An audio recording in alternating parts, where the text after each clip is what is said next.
الحمد للہ وکفا والصلاة والسلام علی عباده الذین اصطفیٰ، خصوصاً علی افضلہم وخاتم النبیین محمد الامین وعلی آلہ وصحبہ اجمعین۔ اما بعد فقد قال اللہ تبارک وتعالی کما ورد فی سورۃ الحدید: اعوذ باللہ من الشیطان الرجیم، بسم اللہ الرحمن الرحیم۔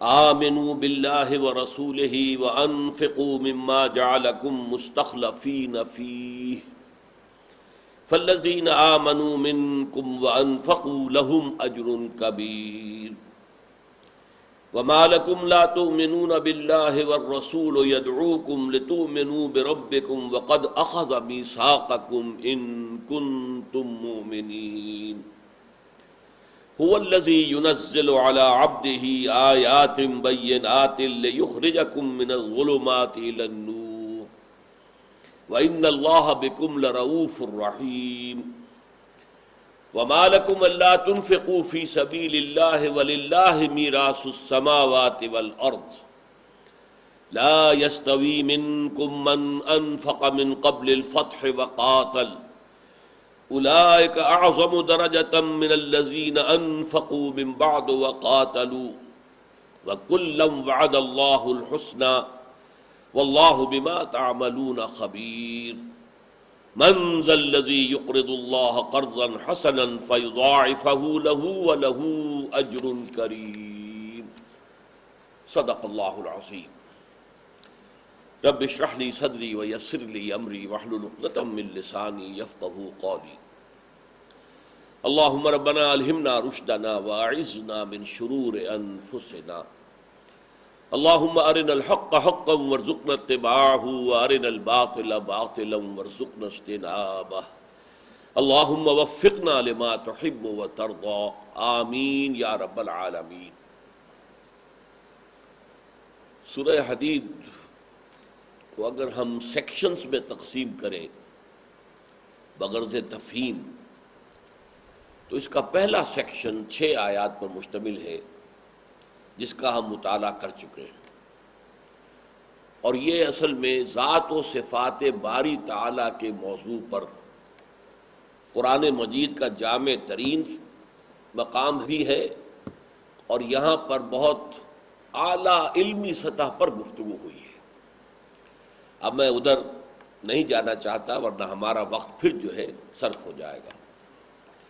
دوسرا سیکشن وہ ہے جو ابھی میں نے آپ کو پڑھ کر سنایا ہے، یہ 5 آیات پر مشتمل ہے، اور اس میں ترتیب جو ہے بڑی سائنٹیفک میتھمیٹیکل ہے۔ پہلی آیت میں اللہ تعالیٰ نے 2 مطالبے سامنے رکھے، یعنی پس منظر کے ساتھ اس کا یہ تعلق جڑے گا۔ اللہ تو یہ کچھ ہے، اللہ کی تسبیح تو کائنات کی ہر شے کر رہی ہے، کرتی رہی ہے، کرتی رہے گی، اور اللہ تعالیٰ جو ہے عزیز ہے، حکیم ہے، وہی ہے جو زندہ رکھتا ہے اور مارتا ہے، اور وہ ہر شے پر قدرت رکھتا ہے۔ آسمانوں اور زمین کی بادشاہی اسی کے لیے ہے، وہی اول ہے، وہی آخر ہے، وہی ظاہر ہے، وہی باطن ہے، اور وہ ہر شے کا علم رکھتا ہے۔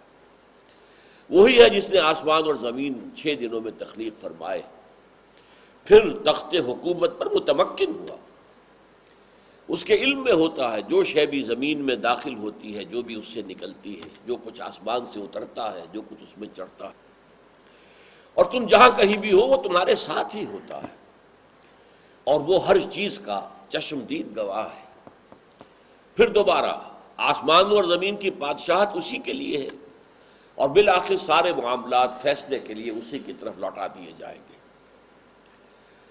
وہی ہے کہ جو دن کو رات میں داخل کرتا ہے اور رات کو دن میں داخل کرتا ہے، اور وہ جو کچھ کے لوگوں کے سینوں کے اندر محفوظ ہے، مخفی ہے، چھپا ہوا، اس سے بھی واقف ہے۔ تو یہ اللہ ہے، ذالکم اللہ ربی، یہ میرا رب ہے اللہ، یہ ہے اس کی صفات۔ اب سوال یہ ہے کہ میرے اور آپ کے نجات کی شرط کیا ہے؟ اب ایک آیت کے اندر 2 مطالبے ہیں، اس کو یوں سمجھیے کہ تمام مطالبات کو ان 2 الفاظ میں سمو لیا گیا۔ آمنوا باللہ ورسولہ، پہلی بات تو یہ کہ ایمان لاؤ اللہ پر اور اس کے رسول پر.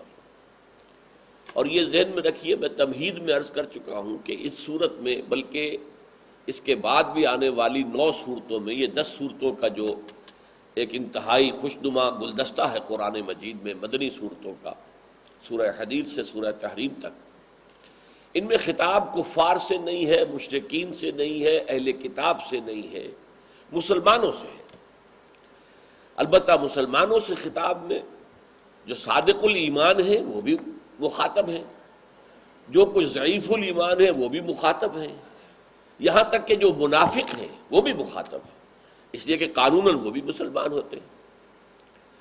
البتہ کہیں کہیں ایک نشان عبرت کے طور پر سابقہ امت یہود اور نصارہ کا جو ہے ذکر کر دیا گیا ہے کہ تم سے پہلے یہ امت تھی اور اس کا جو حشر ہوا ہے اس کی بدعمالیوں کی وجہ سے وہ تمہارے علم میں ہے، مبادا تم بھی انہی کے راستے پر چلو.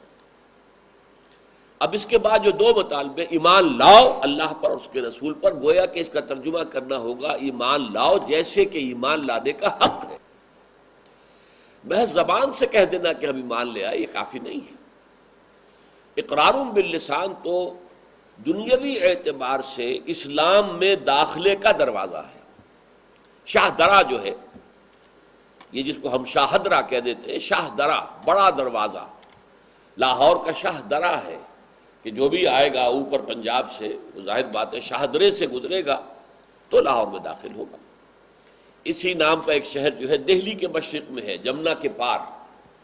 دہلی جو ہے دریائے جمنا کے مغرب میں واقع ہے اور وہ ہے مشرق میں. تو جو بھی یو پی سے اور بہار سے اور کہیں سے آئے گا، بنگال سے آئے گا دہلی میں، وہ داخل ہوگا شاہ درے سے. تو اسلام میں داخلے کا شاہ درہ کیا ہے؟ اشہد ان لا الہ الا اللہ اشہد ان محمد رسول اللہ. اس دروازے سے اسلام میں تو داخل ہو گئے، لیکن اصل ایمان یہ نہیں ہے. اقرار باللسان سے تم مسلمان تو ہو گئے، لیکن اس مغالطے میں نہ رہنا کہ تم مومن ہو گئے ہو. یہ مضمون ہم تفصیل سے پڑھ چکے ہیں سورہ حجرات کے اندر. قالت الاعراب آمنا قل لم تؤمنوا ولکن قولوا اسلمنا ولما يدخل الایمان فی قلوبکم. اے نبی، یہ بدو دعویٰ کر رہے ہیں کہ ہم ایمان لے آئے، ان سے کہہ دیجئے تم ہرگز ایمان نہیں لائے ہو، اس مغالطے میں نہ رہو، اپنے آپ کو دھوکہ نہ دو، بلکہ یوں کہو کہ ہم اسلام لے آئے ہیں، ہم نے اطاعت قبول کر لی ہے. وَلَمَّا يَدْخُلُ الْإِيمَانُ فِي قُلُوبِكُمْ، ابھی تک ایمان تمہارے دلوں میں داخل نہیں ہوا. یعنی اصل ایمان وہ ہے جو دلوں میں داخل ہو جائے اور راسخ ہو جائے. اسی کو سورہ نساء کی ایک آیت میں کہا گیا یا ایھا الذین آمنوا آمنوا باللہ ورسولہ. یہ سب سے زیادہ واضح آیت ہے اس موضوع پر. اے ایمان کے دعوے دارو، یا اے وہ لوگو جو قانونی ایمان میں تو داخل ہو گئے ہو، اقرار باللسان کے ذریعے سے حقیقی ایمان حاصل کرو. یا ایھا الذین آمنوا آمنوا باللہ ورسولہ والکتاب الذی نزل علی رسولہ والکتاب الذی انزل من قبل. یہی بات ہم سورہ صف میں پڑھ چکے ہیں، اور یہ تو در حقیقت اسی سلسلہ سور کی جو ہے وہ صورتیں ہیں جن کا میں حوالہ دے رہا ہوں. سورہ صف جو ہے وہ اسی سلسلے کی ایک صورت ہے. اس میں بھی فرمایا گیا یا ایھا الذین آمنوا هل ادلکم علی تجارۃ تنجیکم من عذاب الیم تؤمنون باللہ ورسولہ وتجاہدون فی سبیل اللہ باموالکم وانفسکم. اے ایمان والو، اے ایمان کے دعوے دارو، کیا میں تمہیں وہ کاروبار بتاؤں جو تمہیں جہنم سے، دردناک عذاب سے چھٹکارا دلا دے؟ ایمان لاؤ اللہ پر اور اس کے رسول پر، یعنی جیسے کہ ایمان لانے کا حق ہے، اور جہاد کرو اللہ کی راہ میں اپنی جان اور مال کے ساتھ. تو گویا کہ وہی بات یہاں پر کہی جا رہی ہے، آمنوا باللہ ورسولہ، ایمان لاؤ اللہ پر اور اس کے رسول پر. تو پہلا مطالبہ ہوا ایمان کا، ایمان حقیقی جو دل میں راسخ ہو جائے اور یقین کی شکل اختیار کر لے. دوسرا مطالبہ کیا ہے؟ وَأَنفِقُوا مِمَّا جَعَلَكُمْ مُسْتَخْلَفِينَ فِيهِ، اور خرچ کر دو، کھپا دو، صرف کر دو ان تمام چیزوں میں سے جن میں کہ اللہ نے تمہیں بنا دیا ہے خلافت دیا جانے والا. یہ میں کیوں ترجمہ اس طرح سے کر رہا ہوں، اس کی وضاحت بعد میں ہوگی. پہلی بات تو یہ کہ انفاق کے لفظ کو سمجھ لیجئے. اگرچہ کثرت استعمال سے اس سے مراد لی جاتی ہے انفاق مال، اللہ کی راہ میں مال خرچ کرنا، لیکن یہ بات اچھی طرح سمجھ لیجئے کہ عربی محاورے کی روح سے بھی یہ جان کھپانے کے معنی میں بھی آتا ہے. تو جان اور مال کھپا دو، جو جس کو کہ قرآن مجید میں سورہ صف میں کہا گیا ہے کہ جہاد کرو اللہ کی راہ میں جان اور مال سے، یہاں کہا گیا جان اور مال کھپا دو. تو انفاق، نفقہ، کسی شے کا خرچ ہو جانا، ختم ہو جانا، یہاں تک کہ کھپ جانا، مر جانا. نفقۃ الدراہم، پیسے خرچ ہو گئے، ختم ہو گئے. اور نفق الفرس، گھوڑا مر گیا یا مارا گیا، کام آ گیا.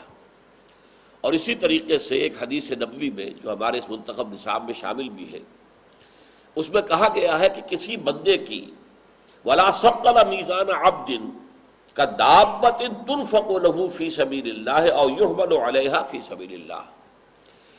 کسی بندے کے نیک اعمال کے پلڑے کو زیادہ بوجھل نہیں کرتی کوئی شے اس سے زیادہ کہ جتنا بوجھل وہ ہو جاتا ہے اس جانور سے کہ جو اس کے لیے اللہ کی راہ میں کام آ گیا. یعنی آپ گھوڑے پر سوار ہو کر اللہ کی راہ میں قتال کر رہے تھے، ایک تیر آیا اور گھوڑے کی گردن میں لگا اور وہ ختم ہو گیا. تو یہ گھوڑا جو ہے یہ تمہارے اس نامہ اعمال کے پلڑے کے اندر آئے گا اب. اور یحمل علیہا فی سبیل اللہ، اگر وہ کام نہیں بھی آیا تو جس پر کہ سواری کر کے اللہ کی راہ میں جنگ کی گئی ہے یہ بھی گویا کہ تمہارے میزان کے اندر شامل ہوگا، اور یہ سب سے زیادہ شے ہوگی بھاری کر دینے والی تمہاری نیکیوں کے پلڑے. تو یہاں میں نے جو بات واضح کی اس کو سمجھ لیجئے کہ اگرچہ انفاق کے لفظ کا زیادہ اطلاق ہے مال خرچ کرنا، پیسہ لگانا، دولت صرف کرنا، مالی ذرائع استعمال کرنا، لیکن یہ یکساں طور پر اپنی اصل کے اعتبار سے، عربی محاورے کے اعتبار سے جان کھپانا، جان خرچ کرنا اور جان صرف کر دینا، جان دے دینا، جان قربان کر دینا، یہ تمام مراحل اس میں شامل ہیں. تو یہاں فرمایا وَأَنفِقُوا، خرچ کر دو، کھپا دو. اس کے لیے دو لفظ جو ہیں وہ اچھی اردو اگر ہوگی تو ہم استعمال کریں گے، انفاق مال و بذل نفس، نفس کا خرچ کرنا. یہ بذل بھی آتا ہے خرچ کرنے کے لیے، تو انفاق مال و بذل نفس یہ دونوں اس میں شامل ہیں. وَأَنفِقُوا مِمَّا جَعَلَكُمْ مُسْتَخْلَفِينَ فِيهِ، خرچ کرو ان سب چیزوں میں سے جن میں کہ اس نے تمہیں مستخلف بنا دیا ہے. اب دیکھیے استخلاف کہتے ہیں خلافت حاصل کر لینا، نیابت، خلافت حاصل کر لینا. اور یہ لفظ جو ہے بہت اہم ہے قرآن مجید کے فلسفے کے لیے کہ حضرت آدم کی تخلیق جو ہوئی تھی وہ خلیفت اللہ کی حیثیت سے ہوئی تھی. انی جاعل فی الارض خلیفہ، میں زمین میں ایک خلیفہ بنانے والا ہوں. تو یہ خلافت کی بات کو اچھی طرح سمجھ لیجئے. خلافت کہتے کسے؟ کہ کوئی شے اور ایسی ہے کہ جس کا اصل مالک کوئی اور ہے لیکن وہ آپ کو دے دی گئی ہے امانت کے طور پر. سیاسی اعتبار سے اس کا مفہوم کیا ہوگا کہ جیسے فرض کیجئے کہ ہماری جو اصل حکمران تھی ملکہ وکٹوریہ تھی، برطانیہ کی ملکہ، اب اس نے ایک وائس رائے دہلی میں کھڑا کر دیا. ان دونوں کے درمیان ریلیشن کیا ہے؟ اصل حاکم ملکہ وکٹوریہ ہے. ملکہ وکٹوریہ کی طرف سے یا جو بھی کوئی مرد کوئی بادشاہ ہے تو ہز میجسٹیز گورنمنٹ یا ہر میجسٹیز گورنمنٹ کی طرف سے جو حکم آئے گا وائس رائے کا کام ہے اسے امپلیمنٹ کرنا، نافذ کرنا. اس میں وہ کوئی رد و بدل اپنی مرضی سے کرنے کا مجاز نہیں ہے. لیکن جہاں اصل حاکم یا حاکمہ اگر اس کا کوئی حکم نہیں ہے تو یہاں پھر وہ اپنا بیسٹ ججمنٹ جو ہے ایکسرسائز کرے کہ سلطنت کے مفاد میں زیادہ صحیح صورت کیا ہوگی، مجھے کیا پالیسی اختیار کرنی چاہیے. یہ اس کا اپنا پھر فیصلہ ہو جائے گا، وہ نافذ ہو جائے گا. تو اللہ تعالیٰ کی خلافت کا مفہوم کیا ہے؟ اصل حاکم وہ ہے. پہلی 6 آیات میں 2 دفعہ آ چکا ہے، لہو ملک السماوات والارض، لہو ملک السماوات والارض. اصل حاکم تو اللہ ہے، لیکن انسان کو اس نے خلافت دی ہے کہ اللہ کا جو حکم آئے اس کے رسول کے ذریعے سے اس کو تو نافذ کرے، اس میں کوئی رد و بدل کرنے کا اختیار 51% کیا 100% کو بھی حاصل نہیں. لیکن جہاں اللہ اور اس کے رسول کا کوئی حکم نہیں ہے وہاں اجتہاد کرے، کوشش کرے، جد و جہد کرے، پوری طرح ایگزرٹ کرے، اپنی ساری صلاحیتوں کو بروئے کار لا کر دیکھے کہ دین کا منشا کیا ہے، اللہ اور اس کے رسول کی نگاہوں میں بہتر شے کون سی ہوگی، لیکن اپنے اجتہاد کے مطابق پھر وہ فیصلہ کرنے کے مجاز ہے. یہ ہے خلافت. اب اس خلافت کے اعتبار سے کہا گیا کہ یہ خلافت بھی تم نے خود حاصل نہیں کی ہے. استخلاف جو باب استفعال کا مصدر ہوا اس سے مستخلف ہوتا تو خلافت حاصل کرنے والا، یہ اس میں فاعل ہے. یہاں مستخلف آیا ہے، یہ اس میں مفعول ہے جسے خلافت دی گئی. اب دیکھیے دو معنی جمع ہو گئے. اول یہ کہ جو کچھ تمہیں دیا گیا اس کے مالک تم نہیں ہو بلکہ تم امین ہو. این امانت چند روزہ نزد ماست، در حقیقت مالک ہر شے خداست. یہ جو کچھ بھی میرے پاس ہے یہ چند روز کی ایک امانت ہے، باقی مالک تو ہر شے کا اللہ ہے. نمبر دو، یہ امانت بھی تم نے حاصل نہیں کی ہے، یہ امانت بھی تمہیں دی گئی ہے، تم پر امپوز کی گئی ہے، تم پر ٹھوسی گئی ہے. اللہ تعالیٰ کی حکمت تخلیق کے تحت اس نے یہ خلافت تمہیں عطا کی ہے، تم عطا کیے گئے ہو. جعلکم مستخلفین فیہ.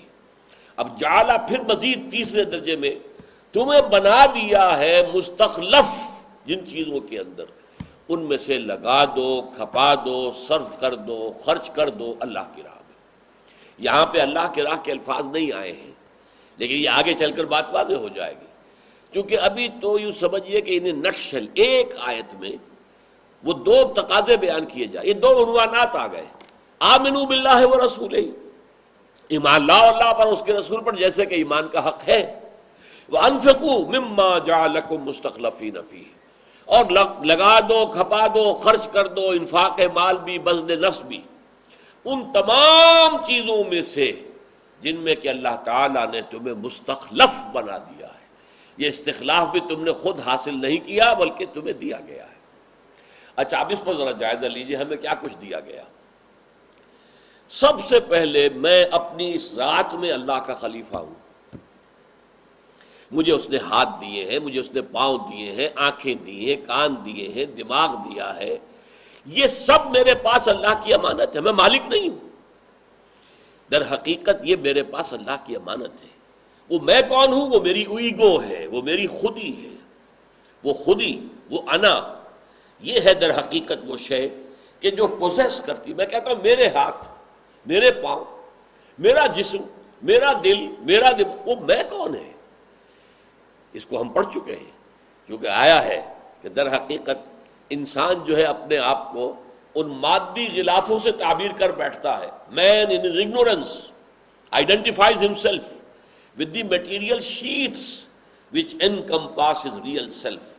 ایک ریئل سیلف ہے اندر، یوں سمجھیے کہ یہ فرض کیجئے کہ ایک سریا ہے، اس کے اوپر آپ کپڑا لپیٹ دیتے ہیں تو گویا کہ میری اس انا پر پہلا کپڑا تو میرا جسم جو ہے وہ لپٹا ہوا ہے. پھر اس جسم کے گرد کچھ مال و اسباب ہے، گھر ہے، یہ میری ملکیت میں دیا گیا ہے. یہ مادی غلاف ہے جن میں میری اصل انا، میری خودی، میری اصل سیلف جو ہے وہ لپٹی ہوئی ہے. تو مین ان ہز اگنورنس، انسان اپنی جہالت میں، لا علمی میں اپنے آپ کو ان مادی غلافوں سے تعبیر کر بیٹھتا ہے جو اس کی اصل شخصیت کے گرد جو ہے لپیٹ دیے گئے ہیں. Man in his ignorance identifies himself with the material sheaths which encompass his real self. اور اسی کو قرآن مجید میں سورہ حشر میں کہا گیا ہے وَلَا تَكُونُوا كَالَّذِينَ نَسُوا اللَّهَ فَأَنسَاهُمْ أَنفُسَهُمْ. ان لوگوں کے مانند نہ ہو جانا جنہوں نے اللہ کو بھلا دیا تو اللہ نے انہیں اپنے آپ سے غافل کر دیا. اپنے آپ سے کس چیز سے غافل کیا؟ کیا انسان اپنے جسم سے غافل ہوتا؟ کبھی بھی نہیں ہوتا. ذرا سے پھنسی نکل آئے تو دوڑتے ہیں آپ علاج کے لیے، اینٹی بایوٹکس لیے جا رہے ہیں اور یہ کیا جا رہا ہے، وہ کیا جا رہا ہے، بلڈ ٹیسٹ ہو رہا ہے، پتہ نہیں کیا کچھ ہو رہا ہے. دانت میں درد ہو گیا تو چاہے رات کا 1 بجے آپ پہنچے اور کنڈے کھٹکھٹا رہے ہیں ڈینٹسٹ کے. تو جسم سے تو انسان کبھی غافل نہیں ہوا. پیٹ کھانے کو مانگتا ہے تو آپ اس کی سیوا کرتے ہیں. آپ کے جسم میں اور تقاضے ہیں، آپ ان کو بجا لاتے ہیں، پورا کرتے ہیں. اپنے جسم سے کبھی غافل نہیں ہوا انسان. اور پھر اسی طریقے سے اپنی مادی ضروریات کو، چھت بھی چاہیے کوئی سر کے اوپر، کوئی یہ بھی ہونا چاہیے، وہ بھی ہونا چاہیے. اس سے کون غافل؟ غفلت کس چیز سے ہے؟ وہ ہے انا، وہ میں، وہ جو میرے اندر ہے اصل روح ربانی وَنَفَخْتُ فِيهِ مِن رُوحِي. اسی کو اقبال نے خودی سے تعبیر کیا ہے. اسی کو آپ انگریزی میں سیلف کہتے ہیں، جس کو کہ اڈ اور لیبیڈو اور پھر اس کے اوپر سیلف، اور اس سے بھی اوپر پھر ایک سپر سیلف بھی ہے. یہ فرائڈ نے تجزیہ کیا انسانی کی باطنی شخصیت کا. یہ ایک حیوانی تقاضے ہیں، اس کے اوپر اس کی خودی ہے، اور خودی کے اوپر ایک اور خودی ہے. میں اس وقت اس کی تفصیل میں نہیں جاؤں گا، میں ان چیزوں کو بیان کرتا رہا ہوں. لیکن یہاں جو مطلب کیا ہے، سب سے پہلے تو اپنی جان کو کھپاؤ اللہ کی راہ میں. اللہ نے تمہیں صلاحیتیں دی ہیں تو اللہ کے دین کے لیے سوچو کیا کرنا چاہیے، کیسے کرنا چاہیے، کس طرف جاؤں، کدھر دیکھوں، کسے آواز دوں. اے ہجوم نامرادی، دل بہت گھبرائے ہے. یہ کیا ہو رہا ہے، کیوں ہو رہا ہے؟ یہ اللہ کے خلاف بغاوت ہے، یہ اللہ کے احکام توڑے جا رہے ہیں، یہ شریعت کے احکام پاؤں تلے روندے جا رہے ہیں، یہ اللہ کی کبریائی کو چیلنج کر دیا گیا ہے. اللہ کی حاکمیت کے خلاف انسان حاکمیت کا مدعی بن کر کھڑا ہو گیا ہے. اب اس میں سوچے، غور کرے، فکر کرے. جو صلاحیت اللہ نے دی ہے غور و فکر کی ہے تو اس میں کھپائے. جسم و جان میں اگر کوئی ہے بھاگنے دوڑنے کی صلاحیت وہ اس کام میں لگائے. تو سب سے پہلے تو جو کچھ اللہ نے پہلی امانت ہمیں دی ہے اسے اللہ کی راہ میں خرچ کیا جائے. اس کے بعد جو بھی اللہ نے مال دے دیا ہے، مال ہے، اولاد ہے، اللہ اولاد کو کھپائے اللہ کی راہ میں. ان کے لیے اعلیٰ دنیاوی کیریئرز کے بارے میں نہ سوچے. 15 ہزار کی فیسیں دے کر ایسے اسکولوں سے نہ پڑھوائے کہ جس سے اس کا جو دنیاوی مستقبل ہے وہ ذرا روشن تر نظر آ رہا، بلکہ یہ ہے کہ انہیں تیار کرے اللہ کے دین کے لیے، اس کے خادم بننے کے لیے، اس کے مجاہد بننے کے لیے، اس کے سپاہی بننے کے لیے. تو کھپاؤ. اللہ نے تمہیں اولاد دی تو مال دیا ہے، ان مال کے ذریعے سے. اور ویسے بھی یہ ہے کہ مال اور جان جو ہے، جو میں نے کہا کہ یہ انفاق مال اور بذل نفس، یہ دونوں انٹر کنورٹیبل ہیں. آپ اپنی صلاحیتوں ہی سے تو پیسہ کماتے ہیں. کوئی شخص جو ہے وہ اپنی جسمانی جو ہے قوت کو استعمال کر کے پیسہ کما رہا ہے، وہ مٹی کھود رہا ہے یا اینٹیں ڈھو رہا ہے. کسی شخص نے ذرا کوئی ایکسپرٹیز حاصل کر لی ہے، کوئی خاص صلاحیت حاصل کر لی ہے، قانون پڑھ لیا ہے، وہ قانونی صلاحیت کو استعمال کر رہا ہے، بیچ رہا ہے. ہر شخص جو ہے اپنی صلاحیتوں کو بیچ رہا ہے. ایک ڈاکٹر دکان سے جا کر بیٹھا ہوا کلینک، اب وہ انتظار میں ہے مریض آئے گا تو وہ اپنی جو صلاحیت ہے وہ اس کے عوض اس سے پیسے لے گا. تو در حقیقت جو کچھ ہمارے اندر ہے اس کو ہم پیسے میں کنورٹ کرتے ہیں، اور پیسے کے ذریعے سے بڑی صلاحیت خریدی جا سکتی ہے. پیسے کے ذریعے سے بڑے وکیل کو آپ ہائر کر سکتے ہیں. پیسے کے ذریعے سے بڑے ڈاکٹر سے جا کر آپ مشورہ کر سکتے ہیں. پیسے کے ذریعے سے آپ بڑے انجینئر کو ملازم رکھ سکتے ہیں. تو یہ انٹر کنورٹیبل کموڈیٹیز ہے. تو انفقوا مما جعلکم مستخلفین فیہ، جو بھی کچھ تمہیں اللہ نے دیا ہے تم اس کے مالک نہیں ہو نمبر 1، بلکہ خلیفہ ہو. خلافت بھی تم نے خود حاصل نہیں کی ہے، یہ بھی تمہیں دی گئی ہے، بلکہ میں نے لفظ استعمال کیا تھا، آج میں سمجھتا ہوں بہتر ٹھونسی گئی ہے. ظاہر بات ہے کہ اللہ تعالیٰ نے اپنی حکمت تخلیق کے اندر ہمیں پیدا کیا اور ہم پر خلافت کا تاج رکھ دیا. تو یہ تو گویا کہ ہمیں دیا گیا ہے اس لیے کہ آزمائش ہے. اگر یہ نہ ہوتی تو ہمارے لیے کوئی بڑی آزمائش نہیں تھی. اب یہ آزمائش ہے. تم خلافت کا حق ادا کرتے ہو یا مالک بن بیٹھتے ہو. اگر مالک بن بیٹھتے ہو تو تم باغی ہو، تم نے تو اصل مالک اور اصل حاکم کے خلاف بغاوت کر دی.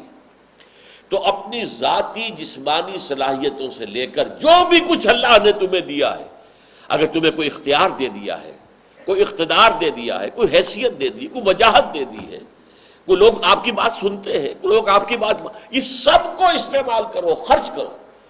آمنوا باللہ ورسولہ وانفقوا مما جعلکم مستخلفین فیہ. اب دیکھیے جب یہ 2 مطالبے آئے، اب اس کے بعد کیا فرمایا؟ فالذین آمنوا منکم وانفقوا لہم اجر کبیر. تو جو یہ دونوں تقاضے پورے کر دے، منکم اب کون ہے؟ وہ مسلمان جو مخاطب ہیں، جن میں عرض کر چکا ہوں صادق الایمان بھی شامل، ضعیف الایمان بھی شامل اور منافقین بھی شامل. ان سب کو کہا جا رہا اب لگا دو، کھپا دو. تو اگر تم یہ دونوں تقاضے پورے کر دو، منافقین بھی صحیح ایمان لے آئے، حقیقت میں مومن بن جائے، اور پھر جو کچھ مال اور جان ہے کھپائیں اللہ کی راہ میں، تو وہ بھی اللہ تعالیٰ کے عذاب سے بچ جائیں گے.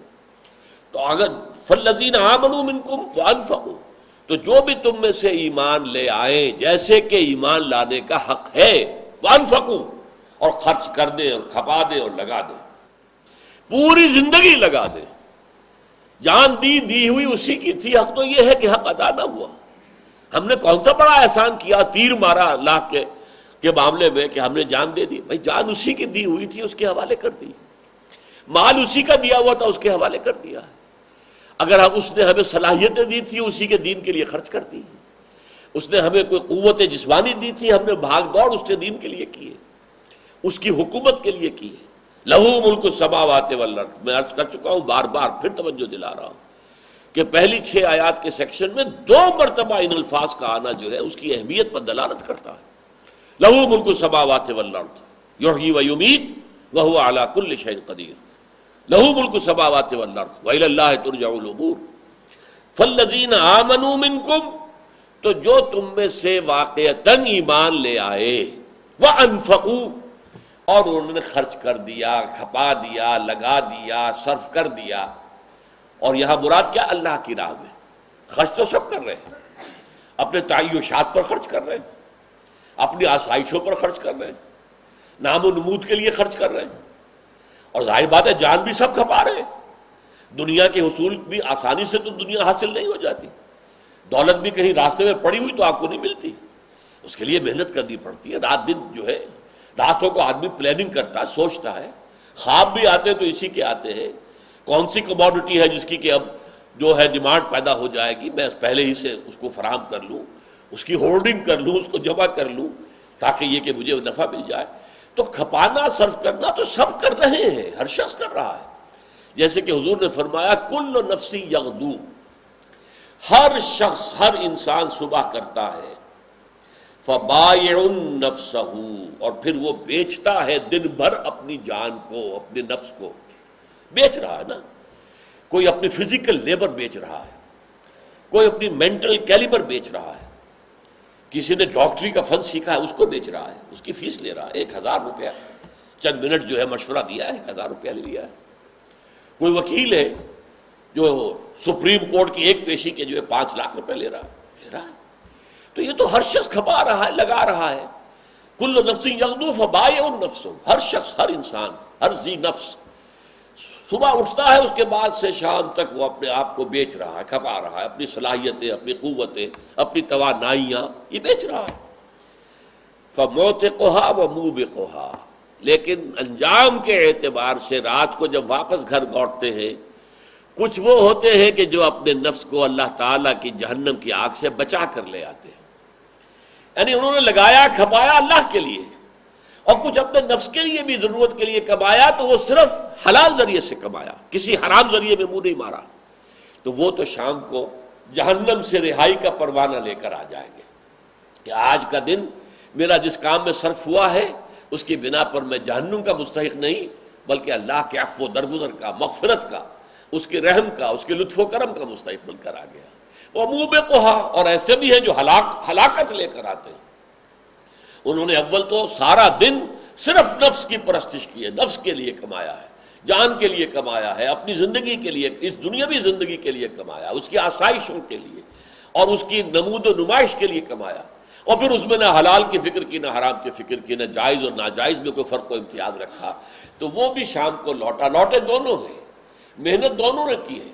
لقد خلقنا الانسان فی کبد، ایک جو آخری پارے کی صورتوں میں سے سورۃ البلد ہے، اس کا مرکزی مضمون یہی ہے، ہم نے انسان کو محنت اور مشقت ہی میں پیدا کیا، ہر شخص محنت اور مشقت کر رہا ہے، لیکن ان محنت اور مشقت کے نتائج کے اعتبار سے زمین و آسمان کا فرق ہے۔